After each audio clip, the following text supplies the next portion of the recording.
അടദോശയും കൂടെ കഴിക്കാൻ നല്ല രുചിയുള്ള ടൊമാറ്റോ ചട്നിയും ഉണ്ടാക്കാം. 1 കപ്പ് ഇഡ്ഡലി റൈസ് എടുക്കണം. കൂടെ 1/4 കപ്പ് ഉഴുന്ന്, തൊലിയുള്ളതോ ഇല്ലാത്തതോ ഏതായാലും മതി. ഇനി വേണ്ടത് 1/4 കപ്പ് കടലപ്പരിപ്പ്, പിന്നെ 1/4 കപ്പ് ചെറുപയർ, ഇനി 1/4 കപ്പ് സാമ്പാർ പരിപ്പ്. ഇതെല്ലാം ഒരുമിച്ച് തന്നെ ഒരു പാത്രത്തിലാക്കി ആദ്യം നന്നായി കഴുകിയെടുക്കാം. ഇനി ഇതിൽ 1 സ്പൂൺ ഉലുവയും 3 ഉണക്കമുളകും ചേർത്ത് വീണ്ടും വെള്ളം ഒഴിച്ച് സോക്ക് ചെയ്യാം. 3 മണിക്കൂർ കുതിർത്താൽ മതിയാവും.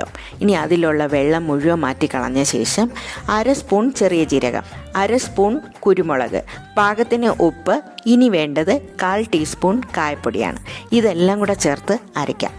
ഈ അരച്ച മാവിലേക്ക് 1 സവാള ചോപ്പ് ചെയ്ത് ചേർക്കണം. കൂടെ ചെറുതായി കട്ട് ചെയ്ത് കറിവേപ്പിലയും ചേർക്കാം.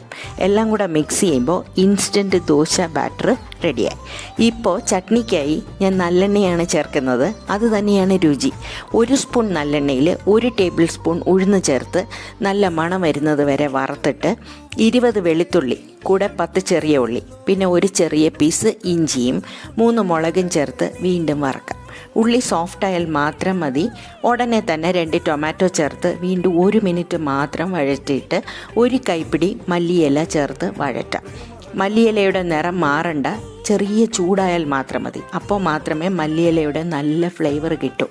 ഇനി ഉടനെ മറ്റൊരു പാത്രത്തിലേക്ക് മാറ്റി തണുത്തതിന് ശേഷം പാകത്തിന് ഉപ്പ്, പിന്നെ ആവശ്യത്തിന് വെള്ളവും ചേർത്ത് അരയ്ക്കാം. വീണ്ടും 1 സ്പൂൺ എള്ളെണ്ണ ചൂടാക്കി കടുക് ചേർത്ത് പൊട്ടിയ ശേഷം മാത്രം ഉണക്കമുളകും കറിവേപ്പിലയും മൂപ്പിച്ച് അരച്ച് വെച്ചിരിക്കുന്ന ചട്നിയിൽ ചേർക്കുമ്പോൾ രുചികരമായ ചട്നി റെഡിയായി. ഈ ചട്നി ദോശയുടെയും ഇഡ്ഡലിയുടെയും കൂടെ മാത്രമല്ല, ചോറിൻ്റെ കൂടെ കഴിക്കാനും നല്ല രുചിയാണ്. ഇനി ചൂടായ ദോശത്തവയിൽ നല്ലെണ്ണ ഗ്രീസ് ചെയ്ത് 1 സ്പൂൺ ദോശ ബാറ്ററോ കനം കുറച്ചൊഴിച്ച് പരത്താം. ഈ ബാറ്റർ കൊണ്ട് നല്ല ക്രിസ്പി തിൻ ദോശ ഉണ്ടാക്കാൻ പറ്റും. ചൂട് ദോശ ഈ ചട്നിയും ചേർത്ത് കഴിച്ച് നോക്കൂ, തീർച്ചയായും ഇഷ്ടമാവും. ഇത് ഇൻസ്റ്റൻറ്റ് ദോശ ബാറ്ററാണ്. കഴിക്കാൻ നല്ല രുചിയും ഹെൽത്തിയുമാണ്.